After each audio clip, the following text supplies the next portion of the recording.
commitments not actualized, resolutions not honored, and principles not observed. Multilateralism has been failed by abuse of trust, negligence, and impunity. A year ago, I stood in this assembly hall to call upon the global community to transform the UN system in order to achieve a consensus-driven, rules-based multilateral system which works for the people of the world in their diversity. It is time for multilateralism to reflect the voice of the farmers, represent the hopes of villagers, champion the aspirations of pastoralists, defend the rights of fisherfolk, express the dreams of traders, respect the wishes of workers, and indeed protect the welfare of all peoples of the world. In the face of the most urgent crisis of our time, it is now clear that the international community has fallen seriously behind in meeting its targets in both climate action and the implementation of the Sustainable Development Goals, as well as their underlying enabler, peace and security. We as Africa have come to the world not to ask for arms, charity, or handouts, but to work with the rest of the global community to give every human being in this world a decent chance of security and prosperity by taking necessary actions, mobilizing adequate resources for investment, confronting security challenges, and resolving conflict as we all make our contribution to global prosperity. Kenya is proud of the contribution it continues to make in its tireless endeavor to support peacemaking, conflict prevention, peacekeeping, peace building, and other interventions undertaken across different regions. All across Africa, there is progress in efforts to resolve conflict and restore peace and stability, while at the same time, we are witnessing setbacks to democratic consolidation in the form of unconstitutional changes to governments. Kenya remains committed in its contribution to unity, peace, security, stability, and prosperity. Often, we have made encouraging progress. For example, on 5th December 2022, the Juba Peace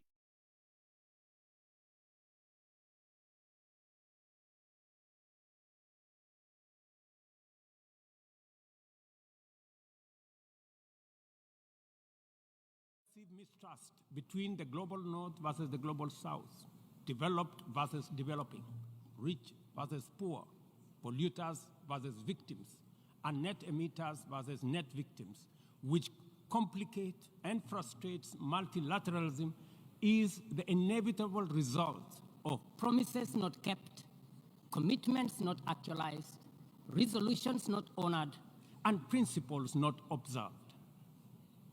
Multilateralism has been failed by abuse of trust, negligence, and impunity. A year ago, I stood in this assembly hall to call upon the global community to transform the UN system in order to achieve a consensus-driven, rules-based multilateral system which works for the people of the world in their diversity. It is time for multilateralism to reflect the voice of the farmers, represent the hopes of villagers, champion the aspirations of pastoralists, defend the rights of fisherfolk, express the dreams of traders, respect the wishes of workers, and indeed protect the welfare of all peoples of the world. In the face of the most urgent crisis of our time, it is now clear that the international community has fallen seriously behind in meeting its targets in both climate action and the implementation of the Sustainable Development Goals, as well as their underlying enabler, peace and security. We as Africa have come to the world not to ask for alms, charity, or handouts, but to work with the rest of the global community to give every human being in this world a decent chance of security and prosperity by taking necessary actions, mobilizing adequate resources for investment, confronting security challenges, and resolving conflict as we mobilizing adequate resources for investment, confronting security challenges, and resolving conflict as we mobilizing adequate resources for investment, confronting security challenges, and resolving conflict as we mobilizing adequate resources for investment, confronting security challenges, and resolving conflict as we mobilizing adequate resources for investment, confronting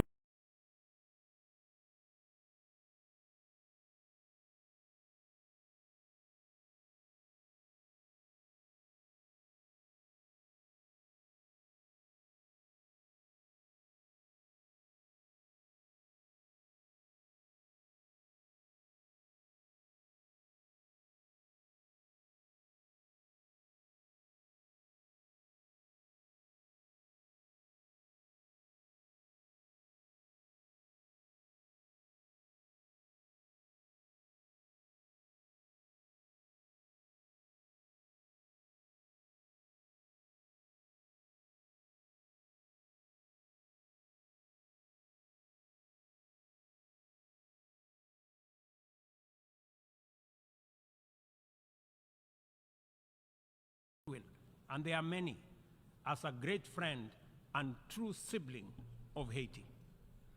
We urge the United Nations to urgently deliver an appropriate framework to facilitate the deployment of multinational security support. We urge the United Nations to urgently deliver an appropriate framework to facilitate the deployment. We call on the Security Council to contribute positively by approving a resolution under Chapter 7 that tailors the security support mission to the specific needs of Haiti and its people.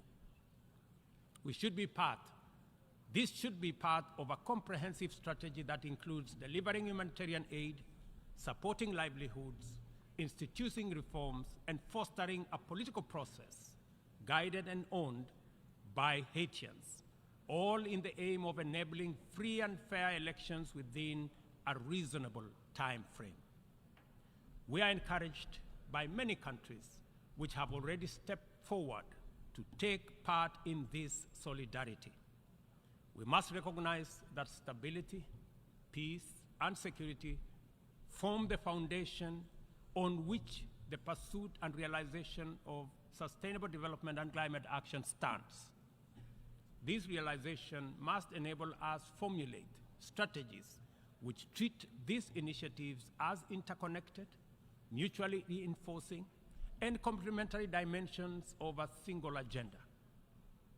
The tragic spectacle of young people from Africa boarding rickety contraptions to gamble their lives away on dangerous voyages in pursuit of opportunities abroad, either as conflict, climate, or economic refugees, is a statement of the failure of the global economic system.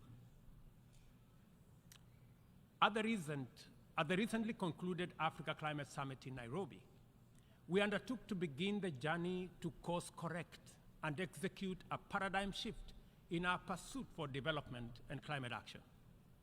First, we recognize that both climate action and sustainable development goals must be pursued simultaneously with greater resolve, urgency, and ambition.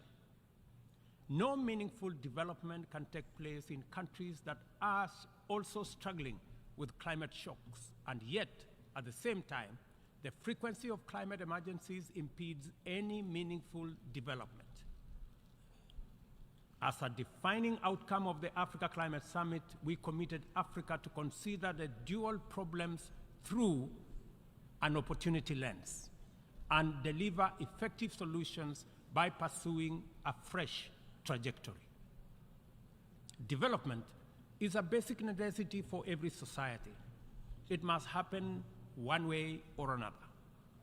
There should be no doubt about that. Annually, 30 million young people in our continent need jobs, and many more need food.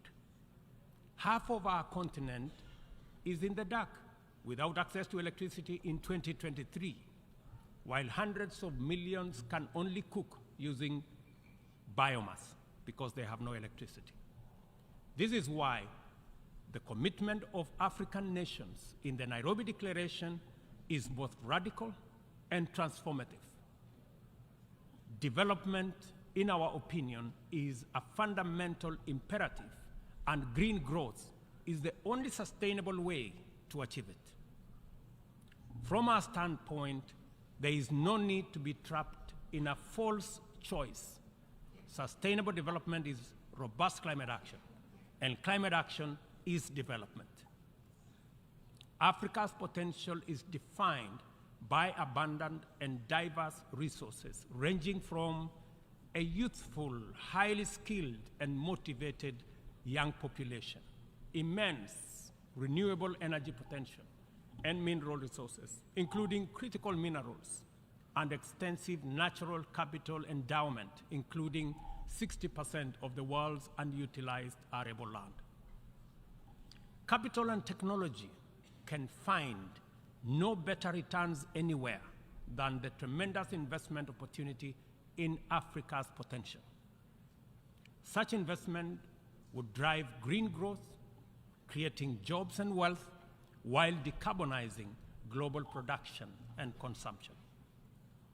Further, the investments would also connect over 600 people to clean electricity, provide clean cooking to about 1 billion people, finance green manufacturing, including e-mobility, transform African agriculture and food systems, including the manufacture of green fertilizer, process vast tonnage of steel, aluminum, and lithium required by new green industries, and enable our young people find the livelihoods they desire at home, and reverse the tide of migration in the opposite direction.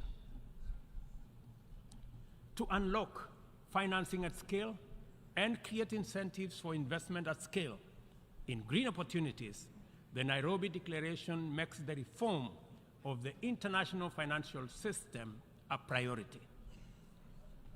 No meaningful climate action or development can take place in conditions of financial distress. According to IMF data, as of last month, 10 low-income countries were already in debt distress, and 52 are at high or moderate risk of falling into debt distress. The 3.3 billion people in these countries are trapped in a vicious circle of emergency responses, reconstruction, and recovery from more frequent climate shocks, which diverts resources away from both development and climate action, and sucking vulnerable countries into a downward spiral of debt and environmental stress. The global community must therefore develop a debt restructuring initiative that does not wait for nations to plunge over the cliff into debt distress before providing relief. Rather, the new sovereign debt architecture should extend the tenure of sovereign debt and provide a 10-year grace period for countries that are in debt distress. The second financing intervention relates to concessional financing. It is time to work with the international financial institutions to provide more concessional loans, approximately to the tune, in our estimation, of about $500 billion, and to provide increased liquidity support through special drawing rights with a minimum target of what was obtained during the COVID pandemic of $650 billion. Access should be based on specific needs, not entitlement, and this necessitates changes to the allocation mechanism different from what we saw during SDRs for COVID. The third critical reform is that of the financial market reorganization. The entire system of risk assessment and the opaque methodologies employed by credit rating agencies and risk analysis needs to be overhauled at the minimum.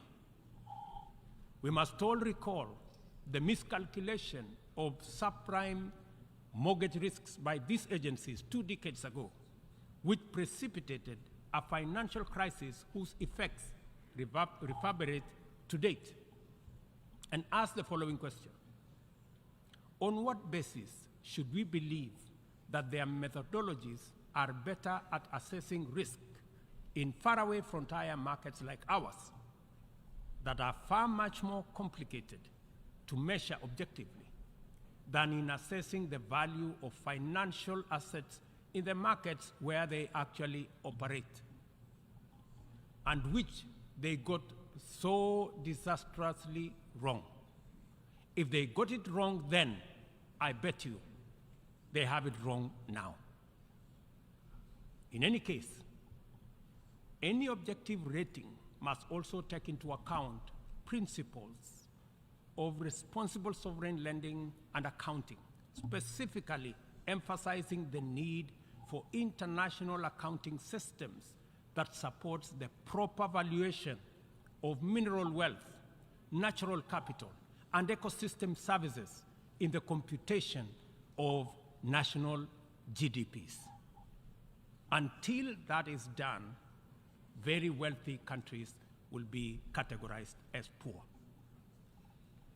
The fourth limb of the interventions arising out of the Nairobi Declaration is the establishment of a global public climate financing mechanism funded through a global carbon tax on trade in fossil fuels, as well as an emissions levy on aviation and maritime transport, including the option of a global financial transactions tax in order to make available dedicated, affordable, and accessible capital for green investments at scale.